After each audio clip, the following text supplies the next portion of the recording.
So now let's come to the onset of the monsoon and withdrawal. तो हमने El Nino पढ़ लिया था। तो अब onset on the of the monsoon and withdrawal, तो कैसे मानसून आता है और कैसे विड्रॉल होता है धीरे धीरे हम वो पढ़ते हैं। तो ऑनसेट जो होता है, जो मानसून होता है, वो स्टडी विंड्स नहीं होती, वो डायनेमिक विंड्स होती हैं, मतलब पल्सेट होती रहती है, मतलब नेचर उनका कैसा होता है, डायनेमिक होता है। क्यों? बिकॉज वो डिफरेंट एटमॉस्फेरिक कंडीशन है उससे अफेक्टेड होती है, दैट्स वाई इसलिए उनको डायनेमिक बोला है, इसलिए पल्सेटिंग बोला है। ड्यूरेशन जो होता है मानसून का, वो 100 to 120 डेज होता है, from early June mid September तक होता है।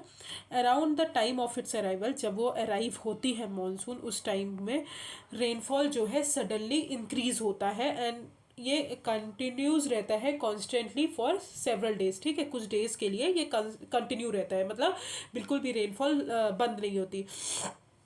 तो जैसे ही अराइवल आता है मानसून का, वैसे ही रेनफॉल जो है सडनली इंक्रीज होता है और वो कंटिन्यूस रहता है। जिसको हम क्या बोलते हैं, burst of the monsoon. Burst of the monsoon किसे बोलते हैं? जो नॉर्मल रेनफॉल सडनली इंक्रीज होता है उसको बोलते हैं बर्स्ट ऑफ द मानसून। और ये जो है जनरली ये डिस्टिंग्विश कैसे करते हैं, क्योंकि जो मानसून से पहले मतलब पानी गिरता है, तो जो पानी गिरता है पहले और जो बाद में गिरता है, तो उसमें बहुत डिफरेंस होता है, क्योंकि जो बाद में गिरता है वो बहुत सडनली गिरता है और बहुत तेज गिरता है, तो जिसलिए उसको डिफ्रेंशिएट कर सकते हैं हम प्री मानसून शॉवर से। अब मानसून अराइव कैसे होता है? तो सबसे पहले मानसून जो अराइव होता है, वो सडन टिप जो है इंडिया का, दैट इज केरला पार्ट, वो वाला है ना, Malabar coast. First week of June को सबसे पहले मानसून वहाँ पे हिट करता है। सब्सिक्वेंटली प्रोसीड करता है, वो दो ब्रांचेस हो जाती हैं, क्योंकि लैंड कोस्ट मतलब जो इंडिया का कोस्टल एरियाज है, मतलब दो, इसलिए वो दो ब्रांच हो जाती हैं टूटने के बाद। एक अरेबियन सी ब्रांच हो जाती है, एक बे ऑफ बंगाल ब्रांच होती है, क्योंकि कोस्ट लाइन जो है उसका वी शेप है इंडिया का, नीचे वाला southern coast line, that's why वो जो है दो पार्ट में डिवाइड होती है। तो अरेबियन सी ब्रांच जो होता है वो रैपिड और एडवांस होता है। तो अरेबियन सी ब्रांच जो है वो रीच करता है 10 जून को, मुंबई में रीच करता है। ठीक है, मुंबई वाले कोस्ट पे जाता है। फिर मिड जून को जो है वो सौराष्ट्र, कस्ट और सेंट्रल पार्ट में एंटर होता है। और बे ऑफ बंगाल की अगर बात करें, तो सबसे पहले वो आसाम को हिट करता है in first week of June, और उसके बाद लॉफ्टी माउंटेन्स है और उनके कारण जो है मानसून विंड डिफ्लेक्ट हो जाती है हमारी ईस्ट, मतलब वेस्ट वर्ड डिफ्लेक्ट होती है ओवर द गंगा प्लेन में जाती है। दोनों जो है अरेबियन सी ब्रांच और बे ऑफ बंगाल ब्रांच, दोनों north west part of Ganga में मिलते हैं, और दिल्ली में मानसून शॉवर्स, दिल्ली रिसीव करता है monsoon showers from bay of Bengal branch. फिर दोनों मिलके 1 जुलाई को उत्तर प्रदेश, पंजाब, हरियाणा, ईस्टर्न राजस्थान में मानसून गिराते हैं। फिर मिड जुलाई को मानसून जो है हिमाचल प्रदेश और रेस्ट ऑफ द कंट्री में रीच कर जाता है। तो लेट्स मेक अस डायग्राम। तो this is India's coast. Okay, मान लो ये वाला पूरा ये नॉर्थ ईस्टर्न पार्ट हो गया। ठीक है, ये यहाँ से मानसून आ रहा है। ठीक है, ये मानसून आ रहा है, साउथ वेस्ट मानसून, एक मानसून यहाँ से जा रहा है। तो ये आसाम कोस्ट को हिट करके यहाँ से जो है कोस्ट लाइन ये इसको यहाँ मिलाती है, तो ये वाला कोस्ट लाइन यहाँ से, तो यहाँ पे जो है ये दोनों मानसून विंड्स मिलती है और उसके बाद जो है बारिश करती है। ओके, तो this is the diagram of it, आप बना सकते हैं। फिर आते हैं ये हो गया हमारा arrive on set of monsoon and this. ठीक है, ये आई थिंक गलत हो गया। हाँ, फिर विड्रॉल ऑफ रिट्रीट और मानसून आते हैं। तो विड्रॉल और रिट्रीट की अगर बात करें, तो ये क्या है, ग्रेजुअल प्रोसेस है मानसून का। ये कब बिगिंस होता है? नॉर्थ वेस्ट स्टेट जो होते हैं वहाँ से ग्रेजुअल, मतलब रिट्रीट मतलब मानसून धीरे धीरे अब मतलब सन जो है नीचे आ रहा है, जिसके कारण मानसून भी हमारा, विंड्स भी हमारी नीचे आ रही है। तो ये नॉर्थ वेस्ट स्टेट्स जो है इंडिया में अर्ली सितंबर में वहाँ से स्टार्ट होता है। मिड अक्टूबर में ये विड्रॉ हो जाता है completely from the northern half of the peninsula. But withdrawal जो है सदर्न पेनिनसुला का वो बहुत रैपिड होता है।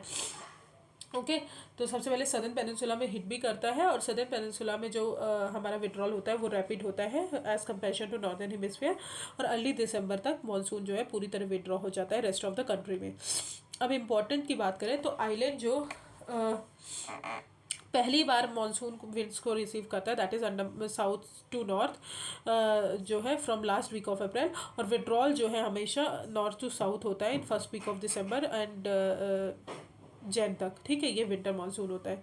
फिर आते हैं द सीज़न। तो ये विड्रॉल और आपको वो समझ में आ गया। Now let's come to the season. Season की अगर बात करें तो मानसून टाइप ऑफ क्लाइमेट है हमारा बिकॉज ऑफ सीजनल पैटर्न। चार मेन रीजन जो आइडेंटिफाई मतलब चार मेन सीजन्स हैं हमारे इंडिया में मानसून्स के। पहला है कोल्ड वेदर सीजन, फिर hot weather season, advancing monsoon and retreating monsoon. तो सबसे पहला है cold weather season, that is winter. Okay, तो आपको पता होगा कोल्ड वेदर सीजन को हम विंटर बोलते हैं। तो ये कब स्टार्ट होता है? मिड नवंबर में स्टार्ट होता है, नवंबर से फेब तक रहता है, टिल फरवरी तक रहता है। तो दिसंबर और जनवरी जो होता है हमारा कोल्डेस्ट मंथ होता है। आपने ठंडी तो ऑब्जर्व की ही होगी। टेम्परेचर की अगर बात करें तो साउथ से नॉर्थ जो है डिक्रीज होता है। क्यों डिक्रीज होता है? क्योंकि नॉर्थ में सन जो है हमारा सदर्न हेमिस्फेयर में चला जाता है, इसलिए जो नीचे का पार्ट है इंडिया का, साउथ वाला पार्ट, वो थोड़ा मॉडरेटिंग इफेक्ट भी होता है और टेम्परेचर वो मतलब टेम्परेचर थोड़ा ज़्यादा रिसीव करता है as comparison to the northern part. तो टेम्परेचर जो है डिक्रीज होता है साउथ से नॉर्थ। अब एवरेज टेम्परेचर की अगर बात करें तो चेन्नई जो है 24 degree Celsius to 25 degree Celsius receive करता है और नॉर्दर्न प्लेन्स जो है 10 degree Celsius to 15 degree Celsius receive करता है। और इस टाइम पे डेज जो है जनरली वार्म होते हैं और नाइट जो है बहुत कोल्ड होती है। फ्रॉस्ट जो है बहुत कॉमन है इन नॉर्थ और higher slopes of the Himalayas. इस सीज़न में क्या होता है, नॉर्थ ईस्ट ट्रेड विंड्स जो प्रिवेल करती हैं, कहाँ से? लैंड से सी की तरफ आती है। कैसे? क्योंकि मैंने बताया था कि सन जो है वो सदर्न हेमिस्फेयर में चला गया, तो सब ट्रॉपिकल वेस्टर्ली जेट स्ट्रीम की जो स्ट्रीम है वो हमारी वहाँ से मतलब वो जो है लैंड से सी की तरफ आएंगी सारी विंड्स, तो लैंड से सी की तरफ। तो विंड्स क्या होंगे? ऑब्वियसली ड्राई होंगे बिकॉज मॉइस्चर कंटेन नहीं करेंगी। सो बहुत मोस्ट ऑफ द पार्ट जो इंडिया का है वो रेनलेस रहेगा, बट जो तमिलनाडु वाला पोर्शन है वहाँ पे रेनफॉल रिसीव होगी। क्यों रिसीव होगी? बिकॉज क्या होता है, जब नॉर्थ ईस्ट ट्रेड विंड्स आती हैं तो वो बे ऑफ बंगाल में आएंगी जब, तो मॉइस्चर वहाँ से कंटेन लेंगी और उसके बाद तमिलनाडु कोस्ट पे बारिश करेंगी। नॉर्थ वेस्ट पार्ट जो है इंडिया का, that is Himachal Pradesh region, high pressure. North west part जो है वो हाई प्रेशर रीजन रहेगा जहाँ पे बहुत लाइट विंड्स होंगी और ये क्या करेंगे उस मतलब हाई प्रेशर एरिया, तो ऑब्वियसली हाई प्रेशर से लो प्रेशर की तरफ विंड जाती है, तो हाई प्रेशर से दूर जाएगी सारी विंड्स। सो वेदर जो है क्लियर होगा, लो टेम्परेचर होगा, लो ह्यूमिडिटी और फीवल वेरिएबल विंड्स होंगी। ओके, अब इसी सीजन में क्या होता है, एक इंपॉर्टेंट फीचर है, that is cyclonic disturbance. Cyclonic disturbance जो कि मैंने पहले भी बताया था, इंपॉर्टेंट फैक्ट जो मानसून के पढ़ाए, तो उसमें मैंने बताया था कि साइक्लोनिक डिस्टर्बेंस जो है वेस्ट टू ईस्ट ट्रेवल करती हैं। ये लो प्रेशर साइक्लोनिक डिस्टर्बेंस होता क्या है? ये लो प्रेशर सिस्टम होता है जो कि ओरिजिनेट कहाँ पे होता है? मेडिटेरेनियन सी में होता है और वेस्ट एशिया में, और ये इंडिया की तरफ मूव करता है अलॉन्ग द साउथ सब ट्रॉपिकल वेस्टर्ली जेट स्ट्रीम के साथ। और ये जो है कुछ कुछ थोड़ा बहुत रेन जो है कॉज करता है और snowfall in the mountains. Winter rainfall को हम लोकली उसको नेम क्या की दिया गया है? महावत दिया गया है, जो कि स्मॉल होता है but good for cultivation of rabi crops के लिए, बहुत कल्टीवेशन के लिए अच्छा होता है। फिर पेनिनसुलर रीजन जो है वो वेल डिफाइन, इनका कोई वेल डिफाइंड कोल्ड सीजन नहीं होता बिकॉज ऑफ मॉडरेटिंग इफेक्ट, क्योंकि वो जो है हमारा अर्थ मतलब हमारा जो मॉडरेटिंग वेट, क्योंकि वो सी के पास है।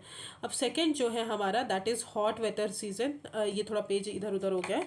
हॉट वेदर सीजन समर, ठीक है, तो कोल्ड वेदर सीजन समझ में आ गया। अब आते हैं हॉट वेदर सीजन समर। अब ड्यू टू अपरेंट मूवमेंट होता है सन का, तो 21 जून को सन जो है हमारा नॉर्दर्न हेमिस्फेयर में आ जाता है। तो ग्लोबल हीट बेल्ट जो है वो भी नॉर्दर्न हेमिस्फेयर की तरफ शिफ्ट होगी। तो ITCZ किधर शिफ्ट होगी? नॉर्दर्न हेमिस्फेयर की तरफ। तो मार्च से मई जो होता है वो हॉट वेदर सीजन होता है। अगर मार्च की बात करें तो हाईएस्ट टेम्परेचर 38 डिग्री सेल्सियस रहता है डेक्कन प्लेट्यू पे। अप्रैल में अगर बात करें तो 42 डिग्री सेल्सियस गुजरात और मध्य प्रदेश में, और मई में 45 डिग्री सेल्सियस होता है north west part of India, that is Rajasthan. Okay, अब पेनिनसुलर इंडिया में टेम्परेचर लो रहता है बिकॉज मैंने पहले भी बताया कि मॉडरेटिंग इफेक्ट के कारण। समर मंथ में टेम्परेचर इंक्रीज होता है जिसके कारण वहाँ पे लो प्रेशर जनरेट होता है इन द रीजन, जो कि डेजर्ट और छोटा नागपुर प्लेट्यू और साउथ ईस्ट तक एक्सटेंड करता है। स्ट्राइकिंग फीचर है इस सीजन की, दैट इज लू। लू जो है एक strong dusty hot dry winds है, strong dusty hot dry winds है, जो कि नॉर्थ और north western part of India में आती है। ये एक मतलब रीजनल विंड है, ठीक है। ये कंटिन्यू रहती है इवन द लेट इवनिंग तक। Direct exposure prone to be fatal, मतलब ये लू जो है अगर डायरेक्ट एक्सपोजर में आ पा रहे हो, कोई भी पर्सन इनके मतलब इस टाइम पे आ गया तो वो जो है बीमार पड़ सकता है। तो ये जो है लू जो है स्ट्राइकिंग फीचर्स कब होता है? During the summer. Hot weather season में डस्ट स्टॉर्म्स जो है यहाँ पे कॉमन होती हैं। ये जो है टेम्परेरी रिलीफ लाती है, क्योंकि लो टेम्परेचर लेकर आती है और रेन थोड़ा बहुत गिराती है, जिसके कारण ह्यूमिडिटी कम हो, मतलब ह्यूमिडिटी बढ़ जाती है, बट टेम्परेचर जो है थोड़ा डिक्रीज होता है। फिर लोकलाइज थंडर स्टॉर्म भी इसी टाइम पे आते हैं, जो कि थंडर स्टॉर्म होते हैं, बहुत वायलेंट विंड्स होती हैं, मतलब बहुत तेज़ से बारिश होती है। फॉर एग्जाम्पल कन्वेंशनल रेनफॉल में थंडर स्टॉर्म बहुत ज़्यादा बनते हैं। ठीक है, इन वेस्ट बंगाल उसको काल बैशाखी बोला जाता है। और टुवर्ड्स द क्लोज समर्स जो प्री मानसून शॉवर्स होते हैं उनको हम क्या बोलते हैं, मतलब केरला में उनको मैंगो शॉवर्स बोलते हैं, बिकॉज वो मैंगोज ग्रो करने में हेल्प करते हैं। तो दिस इज़ द थिंग्स जो कि हॉट वेदर सीजन में होती है। तो क्या क्या होती है, पहले तो लू एक स्ट्राइकिंग फीचर्स है, फिर डस्ट स्टॉर्म्स होती हैं, फिर लोकलाइज थंडर स्टॉर्म होते हैं जिनको वेस्ट बंगाल में काल बैशाखी बोलते हैं, एंड केरला में उनको मैंगो शॉवर्स बोलते हैं। Okay, now let's come to the third season which is advancing monsoon. तो एडवांसिंग मानसून का हम पहले डायग्राम देख लेते हैं। तो देखिए, जैसे 1 जून को केरला कोस्ट में आया, तो 1 जून को ये पूरा एरिया जो है बारिश रिसीव करेगा। फिर 5 जून को ये वाला एरिया कैसे कैसे एडवांस हो रहा है। तो ठीक है, सदर्न पार्ट में सबसे पहले आया, फिर 10 जून को ये वाला पूरा पार्ट रिसीव किया, 15 जून को ये वाला पार्ट रिसीव किया, 1 जुलाई को ये वाला, 15 जुलाई को ये वाला, ऐसे ही यहाँ पे भी 5 जून और 1 जून को इधर। तो ऐसे ही एडवांस होता है मानसून। तो एडवांसिंग मानसून जो है उसको क्या बोलते हैं, रेनी सीजन बोलते हैं। ओके, रेनी सीजन अब क्या होगा, हमारा जो सन है वो नॉर्दर्न हेमिस्फीयर में है 21 जून को। ठीक है, तो अर्ली जून में जो है एडवांसिंग मानसून आता है। लो प्रेशर कंडीशन हमारी जनरेट हो जाती है नॉर्दर्न प्लेन्स में, जो कि हमने पहले ही बताया था, क्योंकि इंटेंसिफाई हो जाता है, क्योंकि ITCZ जो है मूव कर जाता है। ये क्या करता है, जो ट्रेड विंड्स होती है सदर्न हेमिस्फीयर की, उनको अट्रैक्ट करता है, जिसके कारण क्या होता है, साउथ ईस्ट ट्रेड विंड्स जो है वो ओरिजिनेट होती है वार्म ट्रॉपिकल एरियाज जो है सदर्न ओशन का, दैट इज मेडागास्कर, वहाँ वाले रीजन पे, और वहाँ से वो ब्लो करती है टूवर्ड्स द इक्वेटर। जैसे ही इक्वेटर की तरफ आती है तो कोरियोलिस फोर्स के कारण वो साउथ वेस्ट डायरेक्शन में मूव करती है, तो इंडियन पेनिनसुला में हिट करती है। As they come from the ocean, तो उनमें बहुत ज़्यादा मॉइस्चर होता है, जैसे कि मैंने बताया, इसलिए वो सब कॉन्टिनेंट में बहुत ज़्यादा एबेंडेंट मॉइस्चर ब्रिंग करती है और बहुत स्ट्रॉन्ग होती है, और एवरेज वेलोसिटी कितनी होती है, 30 किलोमीटर पर आवर तक होती है। अब ये साउथ वेस्ट मानसून जो है ये बहुत पूरी तरह वेदर को चेंज कर देते हैं इंडिया का। अर्ली इन सीजन की अगर बात करें तो वेस्टर्न पार्ट्स जो है, वेस्टर्न घाट्स का जो हमारा वेस्टर्न पार्ट है वेस्टर्न घाट्स का, वो सबसे पहले रेनफॉल रिसीव करता है। और कितना रिसीव करता है, मोर देन 250 सेंटीमीटर रेनफॉल वहाँ पे होती है। और डेक्कन प्लेट्यू जो है हमारा कुछ अमाउंट ऑफ रेनफॉल रिसीव करता है because of rain shadow area. Rain shadow area मतलब as in for example, wait a minute, this is the western Ghats. ठीक है, this is the western Ghats, और वेस्टर्न घाट्स में ये वाला एरिया जो है हमारा वो है। ठीक है, तो यहाँ से रेन आई, ये ऐसे ऐसे आई, तो इस एरिया में तो उसने बहुत बारिश की, पर इस एरिया में जो है कम बारिश करती है, क्योंकि ये रेन शेडो एरिया हो जाता है, इसलिए वहाँ पे कम बारिश होती है। Maximum rainfall obviously north east part of the country receive करती है। मौसिन राम जो है वो कहाँ पे है, खासी हिल्स में, वो हाईएस्ट एवरेज रेनफॉल वर्ल्ड की रिसीव करती है। रेनफॉल जो है गंगा वैली में वो डिक्रीज होती है, जैसे कि मैंने बताया ईस्ट से वेस्ट जाने में हमारी रेनफॉल जो है डिक्रीज होती है, बिकॉज हमारी जो बे ऑफ बंगाल ब्रांच है वो कॉन्टिनेंट, मतलब जब हम इंटीरियर ऑफ द कॉन्टिनेंट में जाएंगे तो हमारी रेनफॉल ऑब्वियसली डिक्रीज होगी, बिकॉज मॉइस्चर हमारे पास कम बचेगा, इसलिए जो है राजस्थान और गुजरात में स्कैंटी रेनफॉल होती है। अब आते हैं breaks in rainfall. Breaks in rainfall क्या बोलते हैं, ये क्या है, ये एक वेट और ड्राई स्पेल्स है जो कि मानसून रेन का वेट और ड्राई स्पेल्स है, जो कि few days at a time में रहती है। मतलब पहले क्या होता है, कुछ देर के लिए बहुत तेज़ बारिश होगी, पर कुछ देर के लिए बारिश रुक जाएगी, फिर कुछ देर के लिए बहुत तेज़ बारिश होगी, फिर कुछ देर के लिए रुक जाएगी पूरी तरह, तो उसी को हम ब्रेक्स बोलते हैं, breaks in the monsoon. This is related, ये किससे रिलेटेड होता है, जो मानसून ट्रफ होता है। मानसून ट्रफ मैंने बताया था क्या होता है, विच इज़ ITCZ। तो ITCZ के मूवमेंट के कारण ही ये होता है। तो क्या होता है, एक्सेस जो होती है मानसून ट्रफ की, वो प्लेन्स पे जब लाई करती है, जब प्लेन्स पे रहती है तो बहुत ज़्यादा अच्छा रेनफॉल होता है। जब वो शिफ्ट हिमालयस के क्लोजर हो जाती है तो ड्राई स्पेल्स जो होते हैं वो प्लेन एरियाज में होता है, और वाइड स्प्रेड रेन जो है माउंटेन्स में होती है। ठीक है, तो मैंने बताया था कि ITCZ के शिफ्ट की वजह से ही हमारे यहाँ बहुत ज़्यादा बारिश होती है।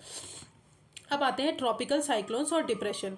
तो ये जो है ये मॉनसून रेन को डिटरमाइन करते हैं। ये फॉर्म कहाँ पे होते हैं, बे ऑफ बंगाल रीजन में, और मेनलैंड को क्रॉस करते हैं, और it follow the axis of monsoon trough. तो मतलब ITCZ को ही ये फॉलो करते हैं। तो this is the monsoon tropical depression and breaks in the monsoon. Now let's come to the retreating and post monsoon which is transition season. ठीक है, तो ये आपको समझ में आ गया कैसे होता है एडवांसिंग मानसून, कैसे कैसे आता है, क्या क्या चीज़ें होती हैं, ब्रेक्स, ट्रॉपिकल साइक्लोन्स यहीं पर बनने स्टार्ट होते हैं। अब रिट्रीटिंग मानसून जो होता है हॉट रेनी से हम ड्राई वेदर सीजन में आते हैं। तो अब क्या होता है, सन हमारा कहाँ पे आ गया, सदर्न हेमिस्फेयर में आ गया। तो अक्टूबर नवंबर 23 दिसंबर को हमारा सन, 22 दिसंबर को हमारा सन कहाँ पे रहता है, सदर्न हेमिस्फेयर में, ट्रॉपिक ऑफ कैप्रिकॉर्न पे। तो अक्टूबर नवंबर जो रीजन होता है that is called retreating monsoon region, क्योंकि with the apparent movement sun जो है साउथ की तरफ मूव करता है, जिसके कारण जो है हमारा ITCZ जो है मानसून ट्रफ जिसे बोलते हैं, वो भी हमारा नॉर्दर्न प्लेन्स की तरफ मूव कर, मतलब सदर्न की तरफ मूव करता है, सदर्न एरियाज़ की तरफ, जिसके कारण जो है ITCZ जो है वहाँ पे वीकर हो जाता है, जो हमारा नॉर्दर्न हेमिस्फेयर है। तो वहाँ पे क्या डेवलप हो जाता है, हाई प्रेशर डेवलप हो जाता है। तो साउथ वेस्ट विंड्स भी वीकन हो जाती हैं और विड्रॉल जो है ग्रेजुअली होता है। याद रखिए विड्रॉल जो है ग्रेजुअली होता है, बट रेनफॉल जब आता है एडवांसिंग होता है तो सडनली होता है। By the beginning of October अगर बात करें तो मानसून जो है वो नॉर्दर्न प्लेन से पूरी तरह नॉर्दर्न प्लेन से विड्रॉ हो जाता है। रिट्रीट के कारण क्या होता है, ऑब्वियसली हाई प्रेशर के कारण क्लियर स्काइज होगा, टेम्परेचर जो है राइज होगा धीरे धीरे, डे टाइम हाई हो रहेगा, नाइट टाइम कोल्ड रहेगा। लैंड जो है स्टिल मॉइस्ट रहता है और वेदर में हाई टेम्परेचर, हर ह्यूमिडिटी रहती है, जिसी को हम क्या बोलते हैं, अक्टूबर हीट बोलते हैं। तो आपने देखा होगा दिल्ली वाले रीजन में बहुत ज़्यादा गर्मी होती है अक्टूबर टाइम पे। क्यों? बिकॉज ह्यूमिडिटी होती है, बारिश होती है तो मॉइस्चर अवेलेबल रहता है, बट टेम्परेचर राइज हो जाता है, तो जिसके कारण जो है अक्टूबर हीट जिसे बोलते हैं टर्म, ठीक है, वो होता है। फिर सेकेंड हाफ ऑफ अक्टूबर में अगर बात करें तो टेम्परेचर धीरे धीरे फॉल होने लगता है, क्योंकि दिसंबर और जनवरी वाला मंथ आने लगता है, नवंबर दिसंबर वाला, जिसके कारण क्या होता है, हमारा कोल्ड वेदर सीजन धीरे धीरे अराइव होने लगता है। तो लो प्रेशर कंडीशन डेवलप हो जाती है नॉर्थ वेस्टर्न इंडिया में और वो गेट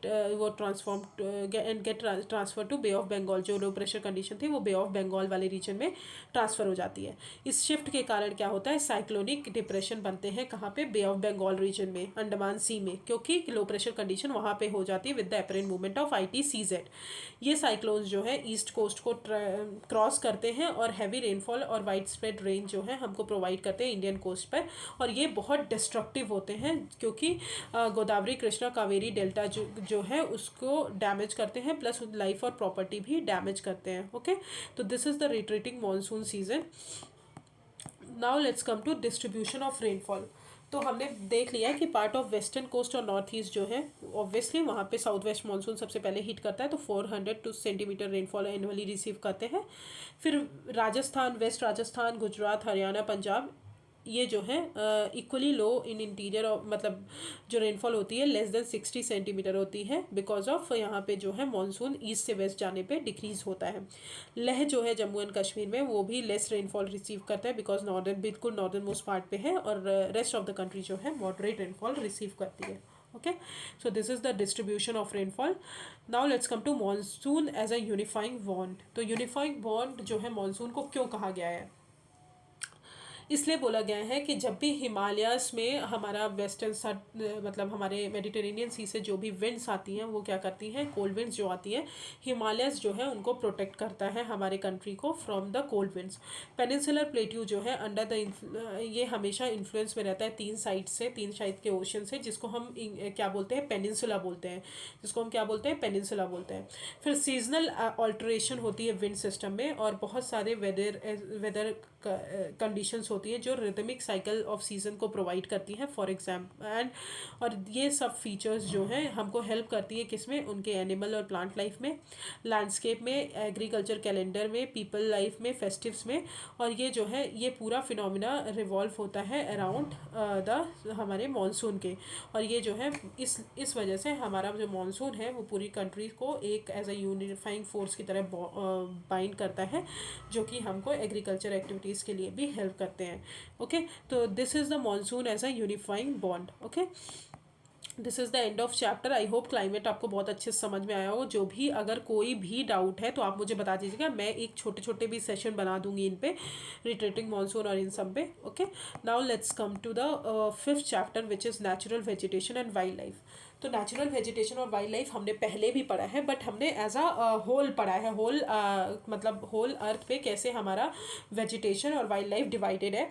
बट अब हम इंडिया के केस में सारी चीज़ें पढ़ रहे हैं, तो इसमें भी हम इंडिया के केस में ही पढ़ेंगे चीज़ों को। तो इंडिया में किस टाइप का वेजिटेशन मिलता है, क्या क्या चीज़ें मिलती हैं वैसे। तो हमको पता है इंडिया जो है one of the 12 mega biodiverse country है पूरे वर्ल्ड में, जहाँ पे 47,000 प्लांट स्पीशीज मिलती हैं, और इंडिया जो है 10th प्लेस है वर्ल्ड में, और एशिया में 4th प्लेसेस पे आता है। और 90,000 एनिमल स्पीशीज मिलती हैं, 15,000 फ्लावरिंग प्लांट मिलते हैं, जो कि 6% है पूरे वर्ल्ड के total number of flowering plant में। और नॉन फ्लावरिंग प्लांट जो है वो सच एस फर्न्स, एल्गी और fungi, these are non flowering plants. अब नेचुरल वेजिटेशन मैंने आपको 10 बार बताया है क्या होता है। वो वेजिटेशन जो बिना ह्यूमन के इंटरफेरेंस के ग्रो हो, that is called natural vegetation. वो प्लांट कम्युनिटी जो नेचुरली ग्रो हो बिना ह्यूमन के इंटरफेरेंस के, दैट इज नेचुरल वेजिटेशन। और इसको वर्जिन वेजिटेशन भी बोला जाता है। क्या बोला जाता है? Virgin vegetation. अगर क्वेश्चन आता है वर्जिन वेजिटेशन किसे बोला जाता है, तो you call it, you right the definition of natural vegetation. Okay, so cultivated crops जो है, फ्रूट्स हैं, तो ये सब हम कल्टीवेट करें, तो ह्यूमन इंटरफेरेंस हो रहा है, तो ये वेजिटेशन में तो आते हैं बट नेचुरल वेजिटेशन में नहीं आते हैं। ओके, अब फ्लोरा एंड फौना जो है हमने बहुत बार सुना है कि यहाँ पे फ्लोरा ये मिलता है, मतलब जैसे लक्षद्वीप और वहाँ पे पढ़ा था, तो बहुत ज़्यादा डाइवर्सिटी होती है फ्लोरा एंड फौना में। फ्लोरा मतलब होता है, फ्लोरा एक वर्ड है जो कि प्लांट को डिनोट करता है, एंड फौना जो है वर्ड है वो एनिमल को डिनोट करता है। तो फ्लोरा जो है प्लांट है for particular region, and fauna जो है एनिमल्स है, डिनोट करता है एनिमल्स को फॉर अ रीजन। अब ये डाइवर्सिटी जो है फ्लोरा एंड फौना की, ये जो है फॉलोइंग फैक्टर से मिलकर बनी है। पहला है रिलीफ, दूसरा है क्लाइमेट। तो रिलीफ में मतलब लैंड और सॉइल आ जाते हैं। तो लैंड जो है ऑब्वियसली इनडायरेक्टली और डायरेक्टली इफेक्ट करता है हमारे फ्लोरा एंड फौना को, वेजिटेशन को इफेक्ट करता है। फॉर एग्जाम्पल, जैसे कि फर्टाइल लैंड है तो वो एग्रीकल्चर को हेल्प करेगा। रफ टरेन है तो ग्रास लैंड वहाँ पे होंगे। माउंटेन एरियाज है तो ऑब्वियसली फॉरेस्ट होंगे। फिर सॉइल की अगर बात करें तो सॉइल कैसे इफेक्ट करता है, तो सॉइल भी चेंज होता है एज जैसे हमारे फिजिकल फीचर्स चेंज होते हैं अर्थ के। तो डिफरेंट सॉइल्स जो है वो डिफरेंट टाइप ऑफ वेजिटेशन हमको प्रोवाइड करते हैं। फॉर एग्जाम्पल सैंडी सॉइल है अगर, तो सैंड वहाँ पे ज़्यादा होगा, तो डेजर्ट वहाँ पे डेजर्ट एरियाज होंगे। वेट सॉइल होगा तो ऑब्वियसली वहाँ पे मैंग्रोव्स होंगे। फिर हिल सॉइल होगा तो कॉनिकल ट्रीज होंगे। अब जो है क्लाइमेट कैसे इफेक्ट करता है, तो सबसे पहले टेम्परेचर की बात करते हैं। तो टेम्परेचर जो है कैरेक्टर और एक्सटेंट जो होता है वेजिटेशन का, उसको डिफाइन करता है। अब जब भी हम सरफेस से अपर एल्टीट्यूड में जाते हैं तो हमारा टेम्परेचर डिक्रीज होता है। इसी के कारण जो है हमारे फॉरेस्ट से, फिर फॉरेस्ट आता है, फिर ग्रासलैंड आता है, फिर टुंड्रा वेजिटेशन, तो ऐसे चीज़ें भी हमारे एल्टीट्यूड जाने में टेम्परेचर डिक्रीज होता है तो चेंजेस आते हैं। फिर फोटोफिरोइड क्या होता है, that is variation of sunlight, variation जो होता है सनलाइट के ड्यूरेशन में कितना वेरिएशन है वो। तो लॉन्गर ड्यूरेशन है अगर सनलाइट का, मतलब बहुत देर तक सनलाइट अवेलेबल है, तो ऑब्वियसली कैसे ग्रोस होंगे, जो ट्रीज़ होंगे वो बहुत जल्दी जल्दी ग्रो होंगे। और सनलाइट नहीं अवेलेबल है तो ट्रीज़ जो है धीरे ग्रो होंगे, तो इसलिए फोटो पीरियड। फिर प्रेसिपिटेशन आता है, पीपीटी मैंने प्रेसिपिटेशन के लिए लिखा है तो ये आप याद कर लीजिए। साउथ वेस्ट मानसून और नॉर्थ ईस्ट मानसून जो है वो डेंस वेजिटेशन हमको प्रोवाइड करते हैं, बिकॉज प्रेसिपिटेशन जो है ज़्यादा होता है। ठीक है, जहाँ पे लेस रेनफॉल होते हैं वहाँ पे डेंस वेजिटेशन नहीं होता है। तो these are the factors which affect the diversity of flora and fauna. Okay, now let's come to why forest is important for human beings. क्यों इम्पॉर्टेंट है? ऑब्वियसली हमको पता है कि फॉरेस्ट जो है रिन्यूएबल रिसोर्सेस है, ठीक है, क्योंकि हम उसको बना सकते हैं, और ये जो है हमारे एनवायरनमेंट की क्वालिटी को एनहांस करता है, क्लाइमेट को मॉडिफाई करता है, सॉइल इरोजन को कंट्रोल करता है। ऑब्वियसली ट्रीज़ जो है क्या करते हैं, सॉइल को बाइंड करके रखते हैं। अगर हम ट्रीज़ काट देंगे तो सॉइल जो है वो बहने लगेगा ऊपर से नीचे, मतलब इरोड होने लगेगा, जिसके कारण जो है बाइंडिंग कैपेसिटी जो है सॉइल की वो हो जाती है और रन ऑफ इंक्रीज हो जाता है। स्ट्रीम फ्लो को रेगुलेट करते हैं, वैरायटी ऑफ इंडस्ट्रीज़ को सपोर्ट करते हैं, जैसे कि हमारी पेपर इंडस्ट्री हो गई, पल्प इंडस्ट्री हो गई। लाइवलीहुड प्रोवाइड करते हैं बहुत सारी कम्युनिटीज़ को, क्योंकि कुछ कम्युनिटीज़ जैसे ट्राइबल पीपल्स होते हैं, they are dependent on only on forest, तो उनके लिए हेल्प करते हैं। और रिक्रिएशन के लिए भी हेल्प करते हैं। विंड फोर्स, टेम्परेचर और जो भी रेन कॉज उन सबको कंट्रोल करते हैं और रेन को कॉज करते हैं। और ह्यूमस प्रोवाइड करते हैं हमारे सॉइल को, और शेल्टर प्रोवाइड करते हैं हमारे वाइल्ड लाइफ को। बट ये चेंज हो रहे हैं। क्यों चेंज हो रहे हैं? बिकॉज ऑफ पॉपुलेशन इंक्रीज होने के कारण डिग्रेडेशन ज़्यादा हो रहा है, कल्टीवेशन लैंड की डिमांड जो है इंक्रीज हो रही है, इंडस्ट्रीज बढ़ रही है, अर्बनाइजेशन बढ़ रहा है, ओवर ग्रेजिंग ज़्यादा हो रही है, तो इसलिए हमारे फॉरेस्ट जो है वो चेंज भी हो रहे हैं, जिसके कारण हमें बैलेंस करने की बहुत ज़्यादा ज़रूरत है। तो फॉर एग्जाम्पल अगर बात करें तो सेंट्रल इंडिया जो है और मरुस्थली रीजन, वहाँ का वेजिटेशन को पूरी तरह मॉडिफाई किया गया और ह्यूमन ऑक्यूपेंसी के लिए रिप्लेस किया गया वहाँ पे। तो इसलिए मरुस्थली रीजन जो है हमारा बहुत ही डैमेज रीजन है। Okay, now let's come to the types of vegetation. Okay, so types of vegetation उसी टाइप का है जो हमने पढ़ा है, एवरग्रीन, ग्रासलैंड और ये सब, डेसिडियस फॉरेस्ट और ये, बट जो इंडिया में जो मिलते हैं हम वो देख रहे हैं यहाँ पे। ओके, कंफ्यूज मत होइएगा, पहले जो हमने पढ़ा वो हमने एज अ होल अर्थ पढ़ा कि कैसे कैसे हमारे फॉरेस्ट होते हैं, नेचुरल वेजिटेशन होता है। ये हम इंडिया के केस में पढ़े कि इंडिया में किस टाइप का वेजिटेशन पाया जाता है। तो हम अगर इंडिया की बात करें तो मेजर टाइप्स के जो वेजिटेशन होते हैं, पहला है ट्रॉपिकल एवरग्रीन फॉरेस्ट, दूसरा है डेसिडियस फॉरेस्ट, फिर थॉर्न फॉरेस्ट एंड स्क्रब्स, फिर mountain forest and then mangrove forest. तो सबसे पहले आते हैं ट्रॉपिकल एवरग्रीन। तो सबसे पहले एरिया देख लेते हैं ट्रॉपिकल एवरग्रीन फॉरेस्ट का। तो ट्रॉपिकल एवरग्रीन फॉरेस्ट का देखिए, ग्रीन सबसे डार्क ग्रीन है, तो ये वेस्टर्न घाट्स वाला रीजन हो गया, थोड़ा सा ईस्टर्न घाट्स जहाँ पे कृष्णा कावेरी वाली रिवर हो गई, और ये पूरा नॉर्थ ईस्ट वाला रीजन जो है यहाँ पे हमारा ट्रॉपिकल एवरग्रीन फॉरेस्ट पाया जाता है। ठीक है, अब डेसिडियस की अगर देखें तो डेसिडियस जो है पूरा ये एरिया है जो सेंट्रल पार्ट वाला इंडिया है, देखिए यहाँ से हिमालय से पूरा ये डेसिडियस फॉरेस्ट वाला रीजन, यहाँ पे वो डेसिडियस फॉरेस्ट। फिर माउंटेन फॉरेस्ट ऑब्वियसली सबसे ऊपर जहाँ पे माउंटेन एरियाज होंगे, यहाँ यहाँ एंड कहीं कहीं, ठीक है, तो ये जो है माउंटेन एरियाज जो है यहाँ पे पाए जाते हैं। फिर मैंग्रोव ऑब्वियसली जहाँ पे वेट होगा, तो यहाँ पे डेल्टा जहाँ पे फॉर्म होता है वहाँ पे मैंग्रोव्स पाए जाते हैं। फिर ट्रॉपिकल थॉर्न फॉरेस्ट जो है ये वाला एरिया, एंड हमारा जो नॉर्थ वेस्ट पार्ट है वहाँ पे हमारे ट्रॉपिकल थॉर्न फॉरेस्ट पाए जाते हैं। तो दिस इज द मैप जो कि मैंने एनसीईआरटी से ही लगा दिया है यहाँ पे, तो आपको यूजफुल होगा। Now let's come to the first part, that is tropical evergreen forest.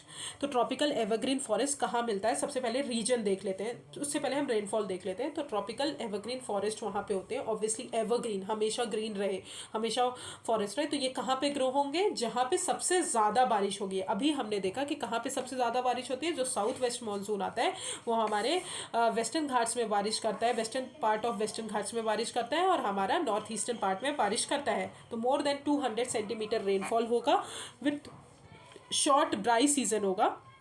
और हमारा रीजन कौन सा होगा, western Ghats, islands of Lakshadweep and Andaman and Nicobar, upper part of the Assam और तमिलनाडु कोस्ट जो है वो सबसे ज़्यादा हैवी रेनफॉल रिसीव करते हैं। तो इस एरियाज़ में हमारे ट्रॉपिकल एवरग्रीन फॉरेस्ट मिलते हैं। हाइट जो होती है ट्रीज़ की वो मोर देन 60 मीटर और अबव होती है। फीचर्स क्या होते हैं इसके, हमेशा रीजन वार्म और वेट रहता है through out the year, because of equatorial areas के पास सिचुएटेड है और रेनफॉल हो रही है, तो इसलिए हमारा वार्म और वेट रहता है थ्रू आउट द ईयर।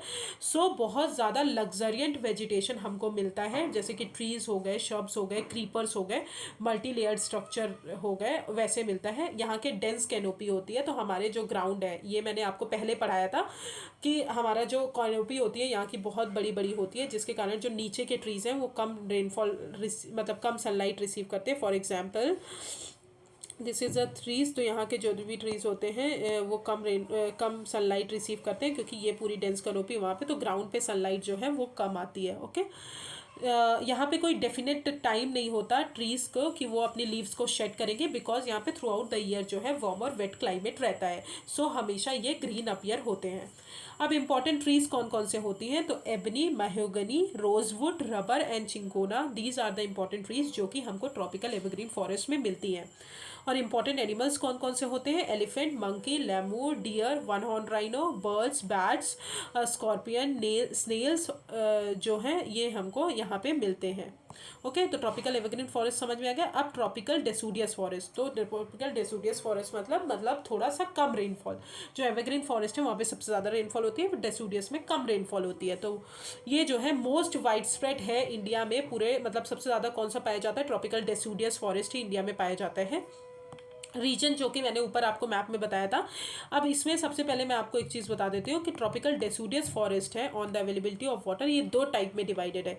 कुछ जो है मॉइस्ट डेसिडियस फॉरेस्ट है और कुछ एरियाज जो है ड्राई डेसिडियस फॉरेस्ट है। तो मॉइस्ट मतलब जहाँ पे थोड़ी बहुत ह्यूमिडिटी अवेलेबल हो, थोड़ा रेनफॉल ज़्यादा हो ड्राई डेसिडियस से। तो ट्रॉपिकल मॉइस्ट डेसिडियस में जो रेनफॉल होती है वो 200 सेंटीमीटर होती है, और ड्राई डेसिडियस में जो रेनफॉल होती है वो 100 सेंटीमीटर टू 70 सेंटीमीटर होती है।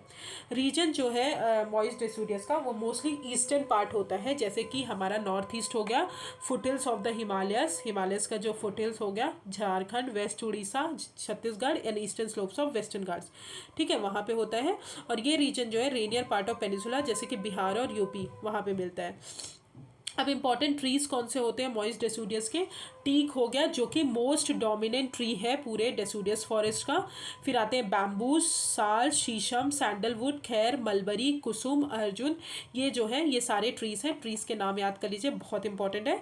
और इंपॉर्टेंट ट्रीज जो ड्राई डेसिडियस में आती हैं वो टीक, साल, पीपल और नीम, और ये जो है क्लियर किए जाते हैं फॉर कल्टिवेशन के लिए, क्लियर किए जाते हैं कि हाँ आप जो है एग्रीकल्चर प्रैक्टिसेस वहाँ पे शुरू कर सकें। कॉमन एनिमल्स जो है इन दोनों में रहते हैं, एलिफेंट हो गया, lion, tiger, pig, deer, variety of birds, snakes, lizard and tortoise, these are the animals जो हमको ट्रॉपिकल डेसिडियस फॉरेस्ट में मिलते हैं। Okay, so tropical moist deciduous and dry deciduous समझ में आ गया। Now let's come to the thorn forest और स्क्रब्स।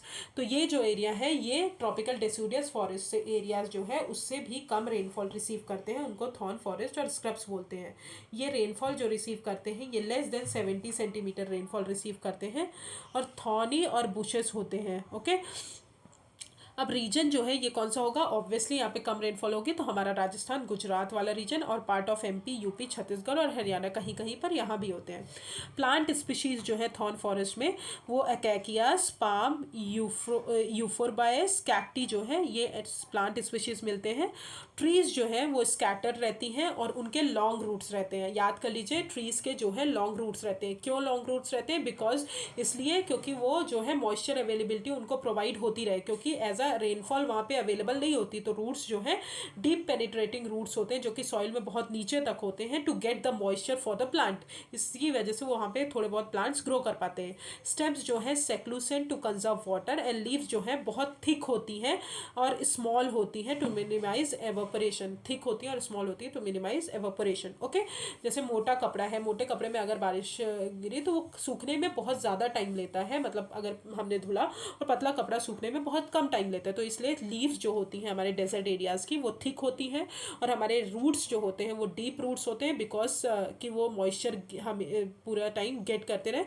और जो जनरली उस एरियाज़ में ब्लैक जो है जो एनिमल्स हैं वो ज़्यादा ब्लैक वाले नहीं होते, ब्लैक फर वाले नहीं होते, क्योंकि वो जो है ब्लैक फर वाले अगर होंगे तो वो टेम्परेचर ज़्यादा एब्जॉर्व करेंगे।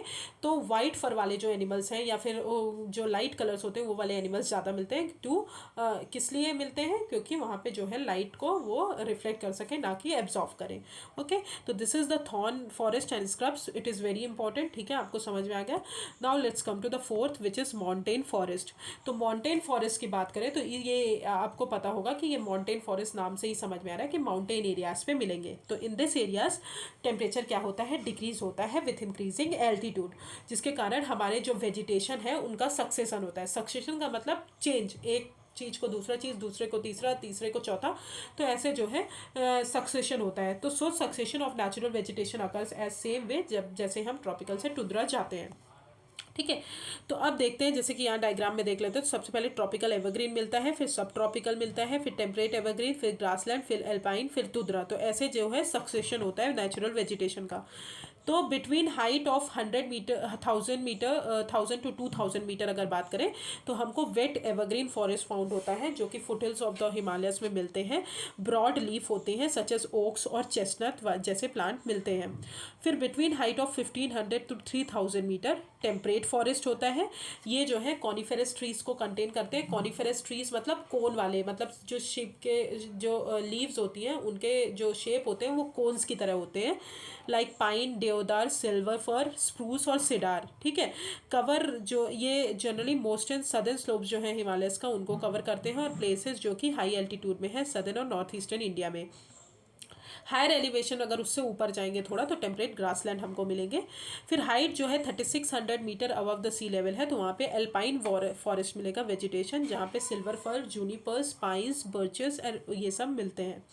ये जो है धीरे धीरे प्रोग्रेसिवली स्टंटेड होता जाता है स्नो लाइन की तरफ। अल्टीमेटली जो है थ्रॉन स्क्रब्स मर्ज होता है अल्पाइन ग्रासलैंड से, और ये जो है यूज़ किया जाता है जो भी नोमैडिक ट्राइब्स होते हैं, गुज्जर्स और बकरवाल्स, ये जो है ग्रेजिंग के लिए यूज़ करते हैं ये सब चीज़ें।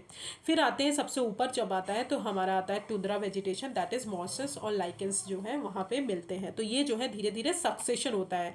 ठीक है, तो याद कर लीजिएगा सबसे बेस्ट सक्सेशन कहाँ होता है, तो हमारा obviously mountain forest Himalayas region में होता है।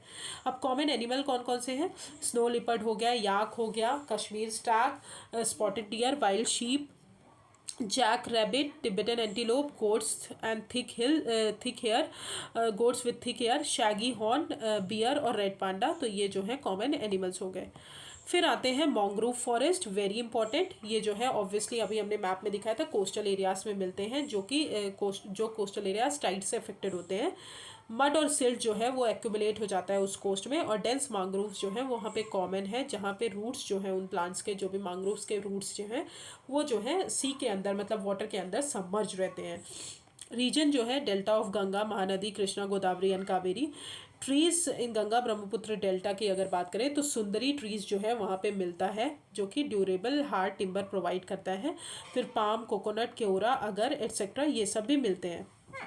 ओके, एनिमल्स की बात करें तो royal Bengal tiger, turtles, crocodile, gharials and snakes जो हैं वहाँ पे मिलते हैं। तो this are the mangrove forest.